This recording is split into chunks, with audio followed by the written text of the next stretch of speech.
Welcome back to KJ's channel. Today is the first day this week I get to be in the office, and it's Friday.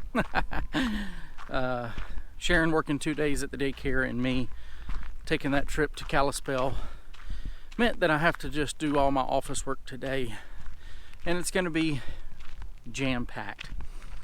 I brought my ukulele and my saxophone is there. I'm going to try and spend a little bit of time on both of those today.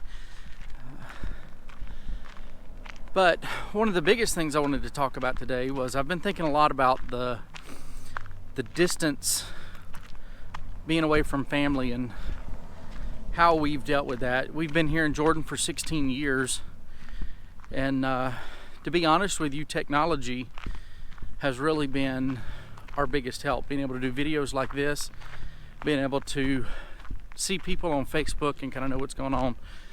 But it's not quite the same.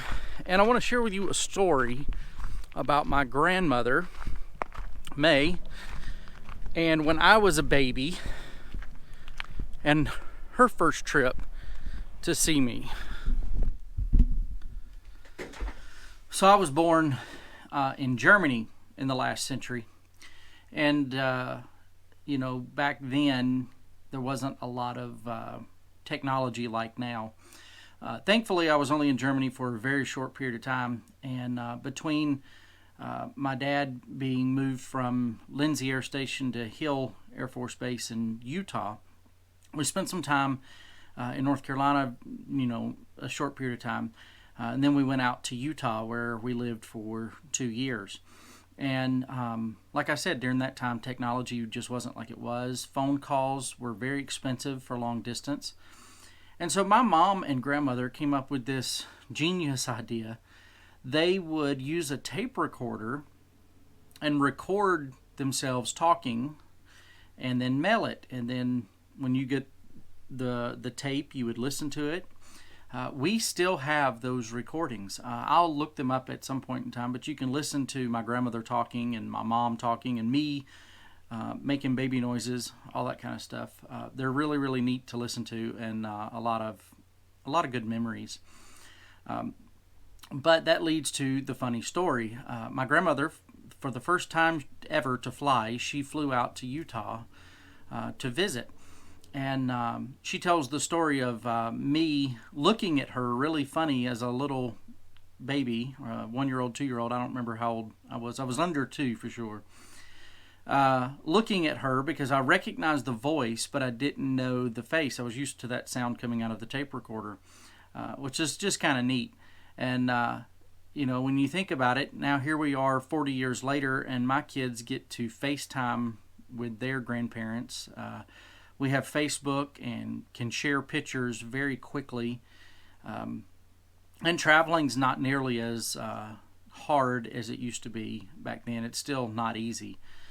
So that's some of the ways that we have overcome it. But I really, really noticed while we were there that it's just not the same. And so, being there twice this year like that was hard on me because I really do miss family and some of the things that I had growing up that my boys are growing up without because of what the Lord's called us to do. So just a moment of honesty and transparency, I guess. Reading is done. Test is done. Decided I want to walk to the store and get a tea.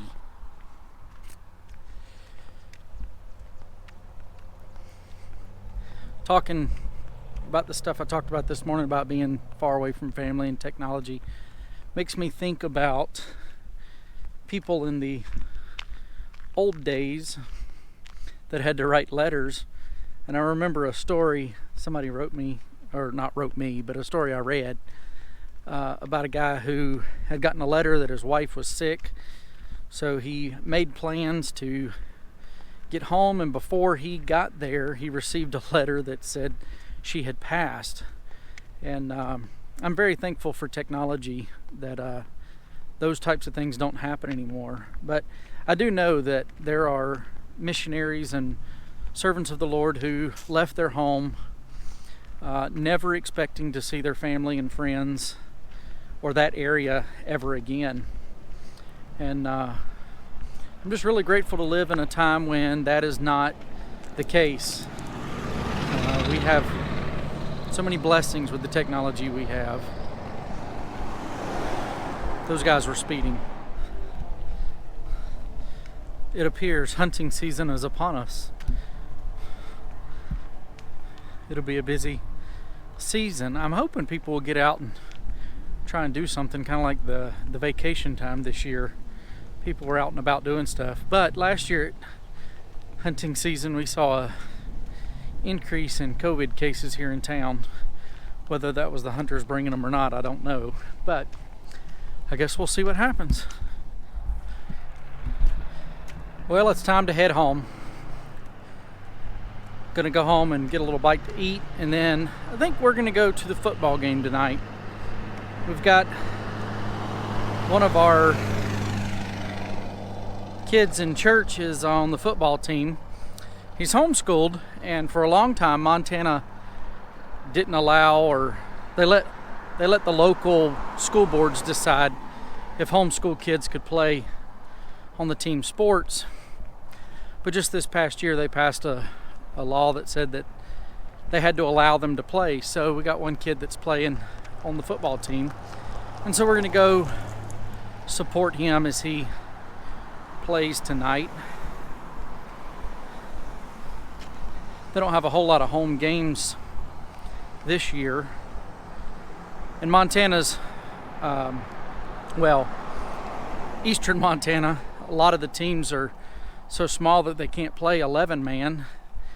And our team is small enough that they play in the 6-man football, which is an interesting game. It's different than what you'd normally watch on football. It's more open, a lot more running, a lot more passing, higher scoring a lot of times. But it's a fun game to watch. So I think we'll go down and take in that game. All right, see you guys tomorrow.